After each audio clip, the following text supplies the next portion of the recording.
Over 100 years ago, telegraph and telephone engineers realized that different types of cable performed differently. Some were better at carrying signals over long distances than others. It became necessary to quantify this performance, so two fictional engineers that we'll call Luke and Fred set out to do some measurements. Luke set up a signal generator to send a signal with a power of 1,000 milliwatts into a piece of cable, whilst Fred went down to stores with a wheelbarrow to fetch a 1-mile-long reel of cable. Luke then connected the signal generator to one end of the cable, and Fred used his signal meter to see what was coming out of the other end. Now it would seem that the cable that Fred had selected from stores was not well suited to long runs, because only 100 milliwatts of power was available at the other end of the run. "Why, this cable's rubbish," said Fred. "It's used 900 milliwatts on the first mile. Another couple of 100 yards and there'd be nothing left at all." "Maybe it's a faulty reel," said Luke. "Let's try another reel to see if that's bad as well." "Right," said Fred, and he set off back to stores with his wheelbarrow to get another reel of the same type of cable. On his return, he looked at the first reel of heavy cable on the floor and said, "I'm sure this second reel of cable is going to measure okay. We can connect it to the end of the first reel to save me lifting it out of the way. 100 milliwatts of signal is enough to do a test." "Very well, make it so," said Luke. This time, when Fred connected up his meter, he found that there was 10 milliwatts of signal available at the end of the second reel. "Well, this reel is better, but it's still losing 90 milliwatts in a mile," said Luke. "I think we're going to have to try another reel to find out what's going on." "Right," said Fred, and he set off again with his wheelbarrow. When the third reel of cable had been attached to the end of the chain, the reading on Fred's meter was only 1 milliwatt. "9 milliwatts of loss on this reel," said Fred. "I think we're going to have to send the whole batch back." Said Luke, scratching his head.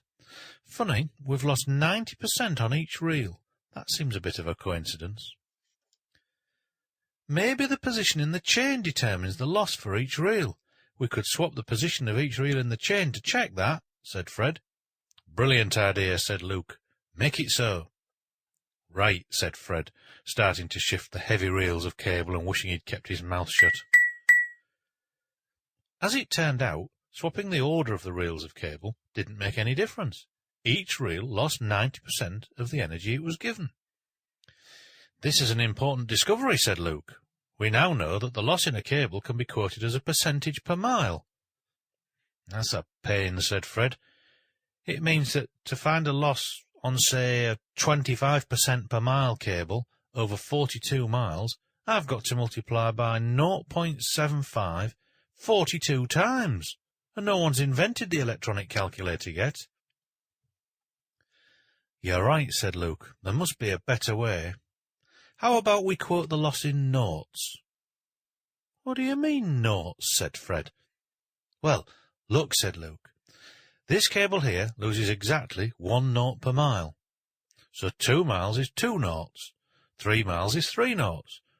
Of course, this is a rather poor cable, so perhaps it would be more sensible to split each nought up into some smaller units. Perhaps we call them centinoughts or millinoughts, to make it easy to do the calculation with better quality cable."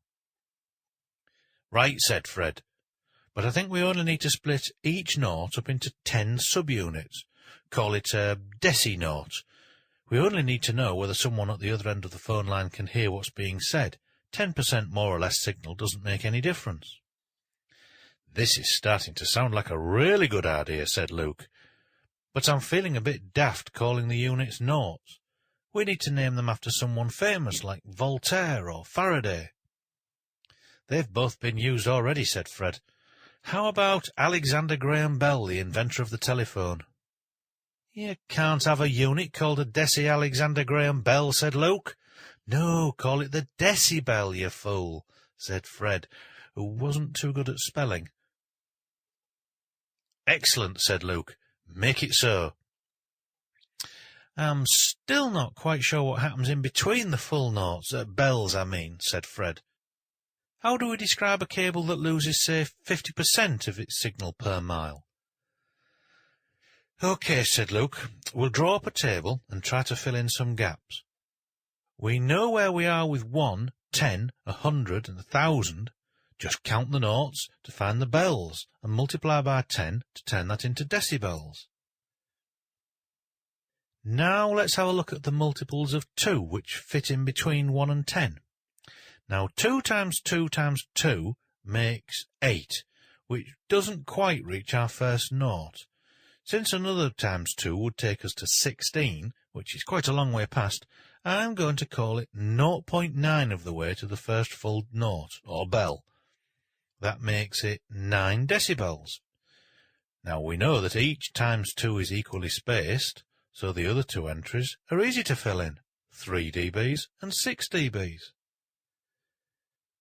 Now that we know how to handle times 2s, we can fill them in on the rest of the table. We can also draw up a table for divisions. It's exactly the same as the multiply table, but has a minus sign in front of the bell figures. Right, said Fred. That's brilliant. We'd better alert the authorities to the existence of our new unit. Well, actually no, said Luke. What we've been describing isn't actually a new unit at all. It's really just a different way of writing down a common or garden number, which turns multiply and divide operations into add and subtract operations. Fred was still clearly excited about having found a new branch of maths that would be useful to telephone engineers around the world. He said, "Oh, this is brilliant. It ought to be taught in schools instead of all that useless stuff that no one ever needs." But Luke sighed and said, "I've just realised. This is already taught in school. We all did it, except in those days it was called logarithms." Having seen that decibels are actually just a logarithmic way of expressing simple numbers, let's just have a quick look at a couple of applications. That should help clarify how they are used in the real world. Firstly, sound. You may have heard the loudness of sound quantified in decibels, for instance a jet aircraft at 140 dBs or a quiet office at 40 dBs. Now we know that decibels are just numbers, so what are the units of sound? Well, in this context, the unit that has been chosen is the quietest thing that an average person can hear. This sound level is called A and is written 0 dBA. Remembering that 0 dB is just the number 1, we could read this as 1 times louder than the quietest thing an average person can hear. The onset of pain in a noisy environment is usually considered to be about 120 dBA. This means that a human ear can cope with sounds up to 12 noughts louder than the quietest thing it can hear. That's a range of 1 million million. Pretty good sense of the human ear. Best look after it. Signals. Now Luke and Fred were investigating signal losses in cable. They found a loss of 90% per mile in their cable. Now this is a factor of 10 each mile, which they ended up calling 1 bell, or 10 decibels per mile. This is the correct way of expressing the loss. There are no units involved because a factor is just a pure number. However, when they started out, they were measuring milliwatts. It's actually quite common to use decibels this way, especially when describing the input sensitivity or the output power of radio devices. The convention is marked by an M following the dB. For instance, a standard Wi-Fi device for use in the wireless networking of computers might have an output power of 100 milliwatts, often expressed as 20 dBm. This is convenient because when the losses associated with cables and the gains associated with antennas need to be considered, they can be just added in to find the actual radiated power, and eventually the signal available at the receiver. This can be compared with the sensitivity of the receiving device to check that a particular system will work.